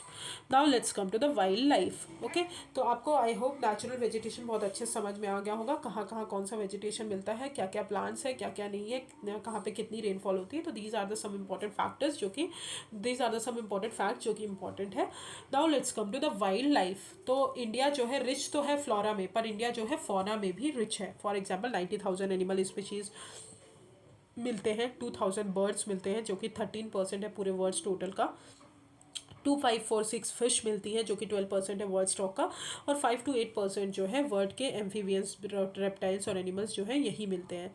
अब एलिफेंट की अगर बात करें तो ये जो है मोस्ट मैजेस्टिक एनिमल है और बहुत बड़ा होता है। ये कहाँ पे मिलता है हमको, कर्नाटका, असम और केरला में मिलता है। फिर वन हॉर्न राइनोसरस जो है वो स्वैम्पी और मार्शी लैंड जो है असम और वेस्ट बंगाल में वहाँ पे मिलते हैं। वाइल्ड एश कैमल जो है वो, वाइल्ड एश जो है रन ऑफ कच्छ में, और कैमल्स जो है थार डेजर्ट में मिलते हैं। अदर फोना सच एज इंडियन बेसॉन, नील गाय जिसको ब्लू बुल बोलते हैं, नीले कलर के होते हैं, चौसिंघा, फोर हॉर्न एंटीलोप, गैजल और डिफरेंट स्पीशीज के डियर के भी मिलते हैं। अब आते हैं, इंडिया जो है सिर्फ एक ही कंट्री है जहाँ पे टाइगर्स और लॉयंस दोनों मिलते हैं। ओके, कहीं पर अदर कंट्रीज़ में क्या होता है, या तो टाइगर मिलता है या तो लॉयन मिलता है, पर इंडिया में दोनों ही मिलते हैं। नेचुरल हैबिटेट्स जो है लायन का वो है गिर नेशनल पार्क जो कि गुजरात में लोकेटेड है। ठीक है, लास्ट रिमेनिंग हैबिटेट है एशियाटिक लायन का। और टाइगर्स जो है वो हमारे मध्य प्रदेश, सुंदरबंस, वेस्ट बंगाल और हिमालयन रीजन में भी मिलते हैं। अब कुछ एनिमल्स जो हिमालयन रीजन में मिलते हैं क्योंकि वो कोल्ड क्लाइमेट्स को सर्वाइव कर सकते हैं, इसलिए सिर्फ वो हिमालयन रीजन में मिलते हैं, जैसे कि याक हो गया, शैगी हॉर्न वाइल्ड डॉग्स हो गया, Tibetan antelope, bharal, wild sheep and snow leopard, rare panda, kiang, Tibetan wild cats, ये सब जो है हमको हिमालयन रीजन में मिलते हैं। बर्ड्स भी बहुत सारी इंडिया में मिलती हैं, जैसे कि पिकॉक हो गई, डक्स हो गई, पैराकीट्स हो गई, क्रेन्स हो गई, पिजन, तो ये सब भी मिलते हैं। अब सारे जो एनिमल्स हैं वो हमको कुछ ना कुछ चीज़ें प्रोवाइड करते हैं। फॉर एग्जांपल एनिमल्स जो है हमको प्रोवाइड करते हैं, ट्रांसपोर्टेशन के लिए यूज़ किया जाता है, मीट्स के लिए, एग्स के लिए। फिश जो है न्यूट्रिटिव फूड प्रोवाइड करते हैं। इंसेक्ट्स हेल्प करते हैं हमको पॉलिनेशन, क्रॉप्स के पॉलिनेशन के लिए, और ये बायोलॉजिकल कंट्रोल हमको प्रोवाइड करते हैं। तो इसलिए हमको इनका कंजर्वेशन बहुत ज़रूरी है। तो because of several species get extinct तो quite few remain. Main cause क्या होता है, ऑब्वियसली उन चीज़ का, स्पीशीज़ को जो एक्सटिंक्ट हो रही है उनका मेन कॉज क्या होता है कि हम हंटिंग करते हैं। जो हंटर्स होते हैं वो जनरली स्नेल्स के लिए, कमर्शियल पर्पस के लिए, उनके नेल्स, उनके दांत को बेचने के लिए हंटिंग करते हैं। पॉल्यूशन के कारण, केमिकल और इंडस्ट्रियल वेस्ट के कारण एलियन स्पीशीज़ क्या होती हैं, एलियन स्पीशीज़ वो होती हैं जो हम इंट्रोड्यूस करते हैं कि उस एरियाज़ में जो कुछ और चीज़ें हैं वो सब चीज़ें ख़त्म हो जाए, तो इसलिए एलियन स्पीशीज़ को इंट्रोडक्शन करते हैं, तो उसके कारण भी डैमेज होते हैं। और ट्रीज़ जो है कट करते हैं फॉर द कल्टिवेशन। तो ये सब मेन कॉज है हमारे एनिमल्स को एक्सटिंक्ट होने के। अब इन सब चीज़ों को प्रोटेक्ट करने के लिए गवर्नमेंट ने बहुत सारे स्कीम्स, बहुत सारे स्टेप्स लिए, जैसे कि 18 बायोस्फीयर रिजर्व है हमारे इंडिया में। बायोस्फीयर रिजर्व क्या होता है, हमारे जो जनरली उसको ऐसे टाइप के डेवलप किया जाता है कि वहाँ पे कुछ चीज़ें प्रोहिबिटेड होती हैं, जैसे कि आप ग्रेजिंग नहीं कर सकते, जैसे कि आप वहाँ के हंट नहीं कर सकते एनिमल्स। तो इस टाइप के बायोस्फीयर रिजर्व बनाए गए, सेटअप किया गया कंट्री में। तो हमारे कंट्री में अगर बात करें इंडिया में, तो 18 बायोस्फीयर रिजर्व्स हैं, जिसमें से 12 जो है यूनेस्को के मैप प्रोग्राम के अंदर है, जो कि इंटरनेशनल लेवल पे आता है। तो कौन से जो यूनेस्को के मैप प्रोग्राम के अंदर है, हम पहले वो देख लेते हैं। तो इसका जो निमोनिक्स है दैट इज़ पैंक्स। पैंक्स तो PPAANNNGSK, पैंक्स के जो है इसका निमोनिक्स है। तो PANGS, पैंक्स के जो है इसका निमोनिक्स है। ओके, तो पचमढ़ी कहाँ से है, MP में। फिर पन्ना मध्य प्रदेश से है। अचानक मार अमरकंटक भी मध्य प्रदेश से है। अगस्थमलई केरला से है। फिर Nanda Devi Uttarakhand. Nilgiri Kerala, Karnataka, Tamil Nadu. Nokrek Meghalaya, gulf of Mannar Tamil Nadu. Great Nicobar Andaman and Nicobar. फिर सिम्पलीपार उड़ीसा से है। सुंदरवन वेस्ट बंगाल से है। और कंचनजंगा हमारा सिक्किम से है। तो यूनेस्को मैप प्रोग्राम के अंदर है। 6 अदर्स हैं जो कि मैप प्रोग्राम के अंदर नहीं है, पर वो 18 बायोस्फीयर रिजर्व में ही आते हैं। तो डिब्रू सैखोवा आसाम में है। दिहांग देबांग अरुणाचल प्रदेश में है। कच्छ गुजरात में है। मानस आसाम में है। शेचलम हिल्स आंध्र प्रदेश में है। And cold desert Himachal Pradesh में है। ओके, तो ये जो है हमने करंट अफेयर्स का भी इंक्लूड किया है। एनसीईआरटी में जनरली वो उतना उसमें वो नहीं दिया था, वो बहुत पहले बनी थी, तो इसलिए उसमें मतलब उसमें करंट अपडेट नहीं दिया था, तो इसलिए मैंने ये अपडेट करके डाला है। ओके, फिर फाइनेंशियल और टेक्निकल असिस्टेंस प्रोवाइड करती है गवर्नमेंट टू बहुत सारे बॉटनिकल गार्डन्स को, जैसे कि कच्छ हो गया, कोल्ड डेजर्ट हो गया, शेचलम और पन्ना हो गया।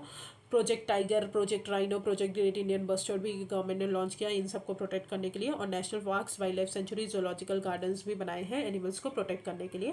तो ये जो है कंजर्वेशन मेजर्स जो गवर्नमेंट ने कुछ लिए हैं। ओके, सो जैसे कि आप यहाँ पे देख सकते हैं वाइल्ड लाइफ सेंचुरीज कौन सी, बर्ड सेंचुरी कौन सी है और नेशनल पार्क कौन सी है, तो ये एक मैप में दिया हुआ है। Now let's come to the question. तो सबसे पहले ये आई थिंक, हाँ, ये तो उस वाले का, पिछले वाले का, to which one of the following types of vegetation rubber belongs to. तो रबर हमने देखा था किस में बिलोंग करता है, ट्रॉपिकल एवरग्रीन फॉरेस्ट में बिलोंग करता है। Cinchona trees are found in areas of rainfall more than, obviously 100 centimetre से ज़्यादा होगा क्योंकि बाकी सब कम है। Which of the following state Similipal biosphere reserve is located, कहाँ पे, ऑब्वियसली उड़ीसा में, अभी हमने देखा। विच of the following biosphere reserve of India is not included in bird network of biosphere reserve, कौन सा नहीं इंक्लूडेड है, तो ये तीनों ही इंक्लूडेड है। Manas is not included in the world biosphere reserve network. Okay, तो this is the end of chapter. Now let's come to the population chapter. Okay, population chapter अब हम पढ़ते हैं। तो पॉपुलेशन चैप्टर हमने क्लास 8 की भी एनसीईआरटी में बहुत अच्छे से पढ़ा था, है ना। तो अब वाई पॉपुलेशन, हमने पॉपुलेशन चैप्टर जो है क्लास 8 के एनसीईआरटी में बहुत अच्छे से पढ़ा था। इसमें कुछ कुछ एक्स्ट्रा चीज़ें दी हैं जो हम इंक्लूड कर रहे हैं, बट ठीक है, तो इसलिए थोड़ा बहुत चीज़ें मैं आपको बता दे रही हूँ इसमें। क्यों पॉपुलेशन जो है पाइवटल एलिमेंट प्ले करती है हमारी सोशल स्टडीज़ में, क्यों हम सोशल स्टडीज़ में उसको पढ़ते हैं। They are pivotal element because, क्योंकि ये हमको हेल्प करती है हमारे रिसोर्सेज को बनाने में और हमारे रिसोर्सेज को यूज़ करने में, और कैसे हम यूज़ कर सकते हैं, ये हेल्प करते हैं हमको टेक्नोलॉजी इन्वेंट करने में, और रिसोर्सेज कैसे हम टेक्नोलॉजी रिसोर्सेज से बना सकते हैं। और क्राउडेड विलेज और टाउन्स जो हैं वो डिज़ास्टर फेस करते हैं लाइक फ्लड और ये सब, तो इसके कारण भी ये हमारी बहुत हेल्प करती हैं। ये all are meaningful only in relation to human being, जब एक दूसरे से ये वो होंगे, इनका नंबर, इनका डिस्ट्रीब्यूशन जो है, इनका कैरेक्टरिस्टिक, इनका ग्रोथ, ये सब जो है ये नंबर वेरी करते रहते हैं, ठीक है। और ये सारी चीज़ें मिलके हमारे पूरे एस्पेक्ट एनवायरनमेंट को कंप्लीट करती हैं। अब ह्यूमन बींग्स जो हैं वो प्रोड्यूसर्स भी होते हैं और कंज्यूमर्स भी होते हैं अर्थ रिसोर्सेज के। और सेंसस ऑफ इंडिया जो है, अब ये अर्थ रिसोर्सेज के ऐसे, और सेंसस ऑफ इंडिया जो है हमको पूरी इन्फॉर्मेशन प्रोवाइड करता है regarding the population of a country. Okay, तो 3 मेजर क्वेश्चन अराइजेज होते हैं कि पॉपुलेशन साइज क्या है, डिस्ट्रीब्यूशन क्या है, पॉपुलेशन ग्रोथ क्या है, प्रोसेसर क्या है पॉपुलेशन चेंज का, और कैरेक्टरिस्टिक और क्वालिटीज़ क्या है हमारे पॉपुलेशन की, ठीक है। तो सबसे पहला क्वेश्चन है population size and distribution by numbers जो है इंडिया में।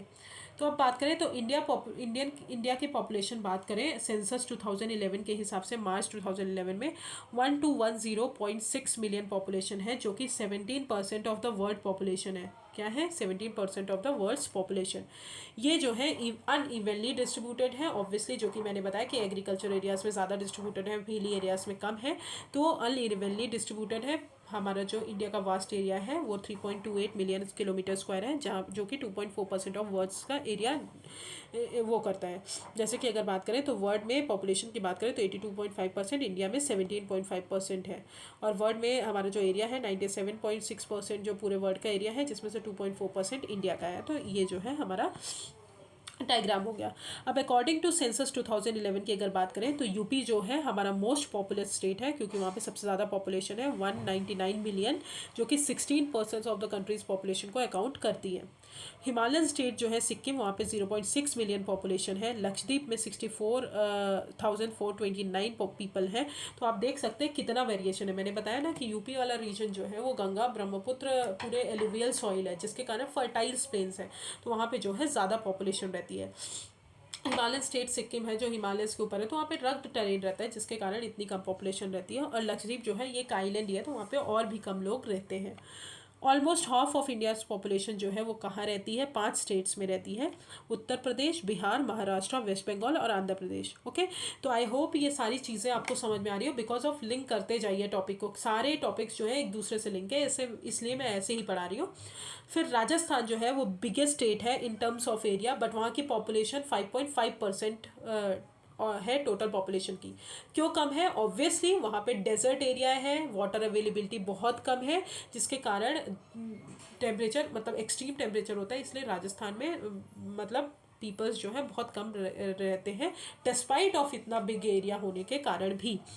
अब इंडिया का पॉपुलेशन डिस्ट्रीब्यूशन बाय डेंसिटी, तो पॉपुलेशन डेंसिटी क्या होती है? Number of person per unit area, मतलब एक यूनिट एरिया में कितने पर्सन रह रहे हैं, दैट इज पॉपुलेशन डेंसिटी।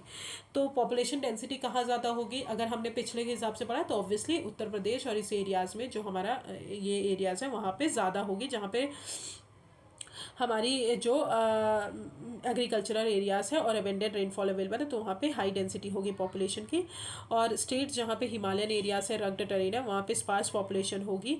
और स्टेट्स जहाँ पे मतलब डाइसेक्टेड हिल्स हैं, मॉडरेट टू लो रेनफॉल है, वहाँ पे मॉडरेट पॉपुलेशन डेंसिटी होगी। ओके, तो ऐसे ही हमने पढ़ा डेंसिटी जो है वो वेरीज करती है। अगर इंडिया के पॉपुलेशन डेंसिटी की बात करें सबसे पहले तो 382 पर्सन पर किलोमीटर स्क्वायर में रहते हैं, मतलब पर किलोमीटर स्क्वायर में कितने पर्सन रहते हैं? 382% रहते हैं। डेंसिटी जो है वो वेरीज करती है, 1102% पर किलोमीटर स्क्वायर जो है बिहार में है, टू ओनली 17% पर किलोमीटर स्क्वायर जो है अरुणाचल प्रदेश में। तो अरुणाचल प्रदेश में पर किलोमीटर स्क्वायर में कितने पर्सन रहते हैं? 17 लोग रहते हैं बस। अब रग्ड टेरेन और यहाँ पे बात करें तो बिलो 250% पर किलोमीटर स्क्वायर रहते हैं, और सबसे ज़्यादा high population density high fertile soil पे होती है, जो कि मैंने पहले बता दिया। Now let's come to the population growth and process of population change, जो सेकंड है। पॉपुलेशन जो है ऑब्वियसली डायनेमिक फैक्टर है, बिकॉज वो चेंज होता रहता है, कभी स्टैटिक नहीं रहता, क्योंकि नंबर इज ऑलवेज चेंजिंग। तो ये जो है 3 प्रोसेस से इन्फ्लुएंस होता है। पहला है बर्थ रेट, दूसरा है डेथ रेट एंड तीसरा है माइग्रेशन, जो कि मैंने आपको पिछले वाली के एनसीईआरटी में भी पढ़ाया था।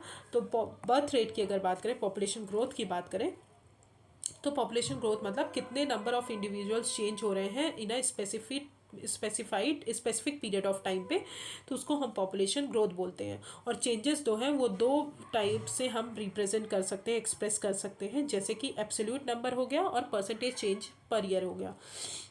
एब्सोल्यूट नंबर का मतलब होता है कितने नंबर पीपल हर साल ऐड हो रहे हैं, तो मैग्नीट्यूड इंक्रीज हो रहा है। जैसे कि फॉर एग्जांपल हमारे अर्लियर पॉपुलेशन थी, लेट्स से फॉर एग्जांपल हमारी अर्लियर पॉपुलेशन थी, वेट अ मिनट, हाँ, जैसे अर्लियर पॉपुलेशन थी हमारी 829 2010 मान लो 9 में, ठीक है। और फिर उसके बाद 2010 में हमारी जो पॉपुलेशन हुई वो 729 हुई, तो पहली वाली पॉपुलेशन से हम उसको माइनस करेंगे, तो दैट इज़ हमारा एब्सोल्यूट पॉपुलेशन ग्रोथ आ जाएगा। ओके, तो एब्सोल्यूट पॉपुलेशन ग्रोथ कब आएगा? जब हम उसको पहले वाले से माइनस करेंगे, तो जैसे 2011 की पॉपुलेशन माइनस 2001 की पॉपुलेशन। फिर आते हैं परसेंटेज चेंज, और ईयर को अगर हमको नाम देखना है तो रेट ऑफ पॉपुलेशन कितनी इंक्रीज हो रही है। For example rate of population अगर 2% पर एनम से इंक्रीज हो रही है, इसका मतलब ये होता है कि जो है 2% हर 100% में हर साल इंक्रीज हो रहे हैं, तो उसी को हम क्या बोलते हैं? एनुअल ग्रोथ रेट भी बोलते हैं। Okay, this is percentage change per year. अब अगर बात की जाए तो इंडिया की पॉपुलेशन जो है स्टडली इंक्रीज हुई है फ्रॉम 361 मिलियन 1951 में टू 1210 मिलियन 2011 में। अब प्रोसेस ऑफ पॉपुलेशन चेंज क्या होता है, तो सबसे पहले बर्थ रेट, तो मैंने बताया था नंबर ऑफ लाइव बर्थ पर 1000% that is birth rate. Birth rate जो है हमेशा इंडिया के केस में हायर रहा है as comparison to the death rate. Death rate की बात करें तो नंबर ऑफ डेथ अपॉन पर 1000% इन अ ईयर, तो ये जो है मेन कॉज है हमारे पॉपुलेशन ग्रोथ का, इंडिया के पॉपुलेशन ग्रोथ का सबसे मेन कारण है, बिकॉज हमारी डेथ रेट जो है वो कम है। टिल 1980 की बात करें तो बर्थ रेट हमेशा ज़्यादा रहा है और डेथ रेट कम रहा है, जिसके कारण हमारा पॉपुलेशन ग्रोथ जो है वो ज़्यादा रहा है। और 1981 के बाद से अगर बात करें तो बर्थ रेट जो है वो धीरे धीरे डिक्लाइन मतलब नीचे गिरना स्टार्ट हुआ है और ग्रेजुअल, जिसके कारण हमारा जो है ग्रेजुअल डिक्रीज हुआ है रेट ऑफ पॉपुलेशन ग्रोथ में। Okay, so this is the population growth. तो यहाँ पे देख सकते हैं यहाँ पे देख सकते हैं कौन कौन से स्टेट का पॉपुलेशन कितना है, डिस्ट्रीब्यूशन ऑफ पॉपुलेशन। ठीक है, तो ये एनसीईआरटी से ही जो डायग्राम है मैंने वो ऐड कर दिया है। नाउ तो एनुअल ग्रोथ रेट देखिए, पहले 1951 में 1.25 था, फिर 1.96, तो ऐसे ऐसे एनुअल ग्रोथ रेट फिर इंक्रीज हुआ, फिर उसके बाद फिर डिक्रीज होने लगा।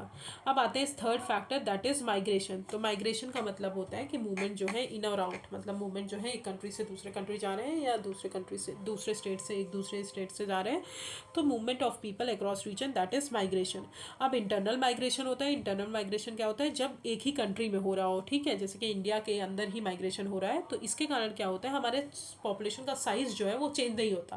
ठीक है, पर्टिकुलर स्टेट में चेंज होगा, पर ऐसा India as a whole country की बात करें तो वहाँ पे चेंज नहीं होगा। तो ये सिर्फ डिस्ट्रीब्यूशन को इफेक्ट करता है, बट एक्सटर्नल का मतलब होता है बिटवीन द कंट्रीज, तो ये जो है हमारे पॉपुलेशन के साइज को भी चेंज करता है। अब इंडिया में हमने देखा है तो मोस्ट ऑफ द माइग्रेशन जो है वो रूरल से अर्बन एरियाज में होते हैं। क्यों होते हैं? Because of push and pull factor. Push factor क्या होता है, रूरल एरियाज में बहुत सारी चीज़ें अवेलेबल नहीं रहती। For example standard of living available नहीं रहता, अनएम्प्लॉयमेंट रहता है, लोगों के पास जॉब नहीं रहती, तो जिसके कारण लोग जो है अर्बन एरियाज में जाते हैं। तो अर्बन एरियाज में पुल फैक्टर डिनोट करता है, बिकॉज वहाँ पे एम्प्लॉयमेंट ज़्यादा होती है, स्टैंडर्ड ऑफ लिविंग होती है, तो इसलिए पर्सन जो है रूरल एरियाज से अर्बन एरियाज माइग्रेट करते हैं। और ये जो है साइज़ और कंपोजिशन जो है अर्बन एरियाज और रूरल एरियाज की दोनों को चेंज करते हैं। Okay, now let's come to the third which is age composition. अब एज कंपोजिशन क्या होता है, number of people in different age groups that is called age composition. अब जैसे कि चिल्ड्रन हो गए, मतलब बिलो 15 ईयर्स जो चाइल्ड है वो अनप्रोडक्टिव पार्ट है हमारी इकोनॉमी का, वो कोई जॉब नहीं कर रहे, कुछ नहीं कर रहे, ठीक है। इनको जो है हमको सारी चीज़ें एज अ मतलब पेरेंट इनको प्रोवाइड करनी पड़ेगी, तो ये हमारे अनप्रोडक्टिव है, किसी इकोनॉमिक एक्टिविटी में हमको हेल्प नहीं कर रहे हैं। वर्किंग एज पॉपुलेशन जो है वो 15 से 59 ईयर्स तक होती है, जो कि इकोनॉमिकली प्रोडक्टिव है और बायोलॉजिकली रिप्रोडक्टिव रीजन है। और एज जो है 59 ईयर से अबव होते हैं वो इकोनॉमिकली प्रोडक्टिव है, बट वो दो दे में बी रिटायर्ड, ये जो है वॉलंटरी वर्क करते हैं, बट ये उसके बाद जो है 59 ईयर्स के बाद अवेलेबल नहीं होते एम्प्लॉयमेंट के लिए, तो ये जो है हमारे अबव एज अबव 59 ईयर्स जो हैं वो ओल्ड एज वाले आ जाते हैं। परसेंट ऑफ चिल्ड्रन और एज्ड जो है ये हमको हमारी डिपेंडेंसी रेशियो को अफेक्ट करता है, because groups are not producers, ये प्रोड्यूसर्स नहीं होते, क्योंकि जितना ज़्यादा हमारी ओल्ड एज पॉपुलेशन होगी उतना ज़्यादा डिपेंडेंसी रेट बढ़ेगा। ठीक है, तो इंडिया में अगर बात करें एडल्ट जो है 58.7% है, चिल्ड्रन 34.4% है, और एज्ड जो है वो 6.9% है। Okay, now let's come to the health. Health जो है ये अफेक्ट करता है प्रोसेस ऑफ डेवलपमेंट। ठीक है, जितना भी अगर हेल्थ कंडीशन हमारी अच्छी नहीं है, हेल्थ इंफ्रास्ट्रक्चर अच्छा नहीं है, तो हमारी जो पॉपुलेशन है उसको भी अफेक्ट करेगा। तो जैसे कि हमारा डेथ रेट अगर ज़्यादा है तब, तो डेथ रेट जो है हमारा डिक्रीज़ हुआ है 25 पर 1000 पॉपुलेशन से 1951 में था टू 7.2, मतलब अब 1000 पॉपुलेशन में सिर्फ 7.2 पॉपुलेशन जो है वो ही ख़त्म हो रहे हैं 2011 में, तो मतलब हेल्थ इंफ्रास्ट्रक्चर हमारा इम्प्रूव हुआ है। लाइफ एक्सपेक्टेंसी जो है वो भी इंक्रीज़ हुई है। लाइफ एक्सपेक्टेंसी का मतलब होता है कि कितने साल बाद, कितना साल तक पर्सन एज अ पर्सन वो जिंदा रह सकता है। जैसे कि पहले क्या था, 36.7 ईयर्स के लोग ही ज़्यादा जल्दी मर जाते थे, पर अभी जो है 67.9 ईयर्स तक वो जिंदा रहते हैं, उसके बाद ही ख़त्म होते हैं, तो दैट इज़ लाइफ एक्सपेक्टेंसी। फिर आते हैं एडोलसेंट पॉपुलेशन। एडोलसेंट पॉपुलेशन जो है कौन सी पॉपुलेशन होती है, 10 to 19 ईयर्स के जो एज के बच्चे होते हैं, दैट इज़ एडोलसेंट पॉपुलेशन। और ये जो है मेन रिसोर्सेज होते हैं फ्यूचर ग्रोथ के लिए, बिकॉज ये जब बड़े होंगे 19 के ईयर्स के बाद जाएंगे तो इनकी ही जॉब लगेगी, और ये मोस्ट प्रोडक्टिव पार्ट है हमारे इंडिया के, मतलब बाद में प्रोडक्टिव हो जाएंगे। सो न्यूट्रिशन रिक्वायरमेंट इनके लिए बहुत ज़्यादा ज़रूरी है, और ये 1/5 of the total population India के कॉन्स्टिट्यूट करते हैं। फिर आती है national population policy. National population policy जो है हमने हमारी इंडिया ने बनाई रिकग्नाइज करने के लिए, फैमिली प्लानिंग को इम्प्रूव करने के लिए, ठीक है। तो नेशनल पॉपुलेशन पॉलिसी 2000 आई, जिसमें उन्होंने जो भी हमारे 14 ईयर्स के कम के बच्चे थे उनको लिए फ्री एजुकेशन प्रोवाइड की, कंपलसरी एजुकेशन बोला, और मोर्टैलिटी रेट डिक्रीज करने की बात की, ठीक है, यूनिवर्सल ह्यूमनाइजेशन ये सब इन्हांस करने की बात की। फिर आई नेशनल पॉपुलेशन पॉलिसी एडोलसेंस के लिए, जहाँ पे अनवांटेड प्रेगनेंसीज को रोकने के लिए, सेक्सुअली ट्रांसमिटेड डिसीज़ को रोकने के लिए, मैरिज और चाइल्ड मैरिज जो है उसको डिले करने के लिए, अनप्रोडक्टिव सेक्स को रोकने के लिए। तो ये सब जो है new national population policy 2000 adolescence के लिए आई। फिर आते हैं सेक्स रेशियो। सेक्स रेशियो का मतलब होता है नंबर ऑफ फीमेल्स अपॉन पर 1000 मेल्स। ये क्या इंडिकेट करता है, हमारी इक्वालिटी कितनी है मेल्स और फीमेल्स के बीच में। तो जैसा कि हम देख रहे हैं कि हमारे मेल्स और फीमेल्स जो है बहुत ज़्यादा मतलब फीमेल्स जो है बहुत ज़्यादा प्रॉब्लम्स फेस करती हैं, डोमेस्टिक वायलेंस, ठीक है, घर के बाहर जॉब नहीं कर सकती हो, ये सब फेस करती हैं। तो जिसके लिए सेक्स रेशियो हम डिटरमाइन करते हैं। तो सेंसस ईयर अगर 2011 की बात करें तो हमारा सेक्स रेशियो कितना है, 943 है। हमेशा जो है सेक्स रेशियो अनफेवरेबल रहा है फीमेल्स की तरफ। फिर आते हैं लिटरेसी रेट। लिटरेसी रेट मतलब कितना लर्निंग पावर है स्टूडेंट का, कितना लर्निंग पावर है मतलब कितना पढ़ पाते हैं। तो educated citizen can make intelligent choices, undertake R&D project. तो वो तो आपको पता है कि अगर एजुकेशन नहीं होगा तो सिटीजन्स जो हैं वो इंटेलिजेंट नहीं होंगे और R&D प्रोजेक्ट्स नहीं ले पाएंगे। तो इसलिए लिटरेसी रेट बढ़ाने की बहुत ज़रूरत है। अकॉर्डिंग टू सेंसस 2011 की अगर बात करें तो इन्होंने लिटरेसी रेट को डिफाइन किया है, अ पर्सन जो कि 7 ईयर्स का है या फिर उससे अबव है, तो वो या तो रीड कर पाए, लिख पाए और अंडरस्टैंड कर पाए किसी भी एक लैंग्वेज को, तो उसको हम लिटरेट पर्सन बोलेंगे।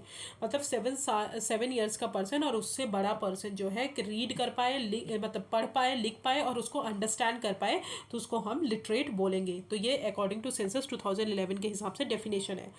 अभी क्या है, अभी हम अगर बात करें तो इंडिया के केस में तो स्टडी इंप्रूवमेंट हुआ है लिटरेसी रेट में। इंडिया के सेंसस 2011 के हिसाब से 73% पीपल जो है लिटरेट हैं, जिसमें से 80.9% मेल्स हैं और 64.6% फीमेल्स हैं।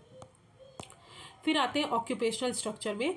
तो डिस्ट्रीब्यूशन जो है पॉपुलेशन का वो अकाउंट करता है different types of occupation. Obviously occupation जो है क्लासिफाइड है primary, secondary and tertiary. Primary जैसे एग्रीकल्चर, फॉरेस्ट्री, फिशिंग, माइनिंग हो गया। तो डेवलपिंग नेशन जो है हमारी सबसे ज़्यादा इसी पे डिपेंड करती है, और इंडिया जो है 64% जो है इंगेज्ड है इसमें। सेकेंडरी हो गया मैन्युफैक्चरिंग, बिल्डिंग एंड कंस्ट्रक्शन। 13% जो है हमारे सेकेंडरी की एक्टिविटी में वो आती है। फिर टर्शरी एक्टिविटी में transport, communication and commerce administration. और डेवलप नेशन जो है जनरली सेकेंडरी और टर्शरी एक्टिविटीज़ में बेस्ड है। बट अभी हमने देखा कि पहले जब हमारा 1991 का रिफॉर्म हुआ था तो सेकेंडरी एक्टिविटीज़ से टर्शरी एक्टिविटीज़ की तरफ लोग ज़्यादा ट्रांसफॉर्म कर रहे हैं बिकॉज ऑफ इंडस्ट्रियलाइजेशन के कारण लोग टर्शरी एक्टिविटीज़ में ज़्यादा प्रोडक्टिव हो गया, बट मैन्युफैक्चरिंग सेक्टर हमारा जो है वो स्टेगनेट रह गया। Okay, so this is the occupational structure. Now let's come to the questions. Migration change the number, distribution and composition of population. कहाँ पे चेंज करता है, दोनों में, बोथ, ठीक है, दोनों में चेंज करता है। तो सी इज द आंसर।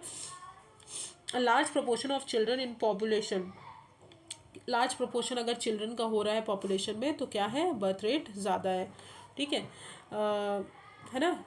फिर magnitude of population growth. Magnitude of population growth refers to total population of an area, number of person added each year, that is called magnitude population, जो कि हमारा क्या है, absolute population. Okay, according to census a literate person कौन सा होगा, 7 year old और can read, writing, understanding, that is called हमारा ये हो गया हमारा 7 years पर्सन एंड दिस।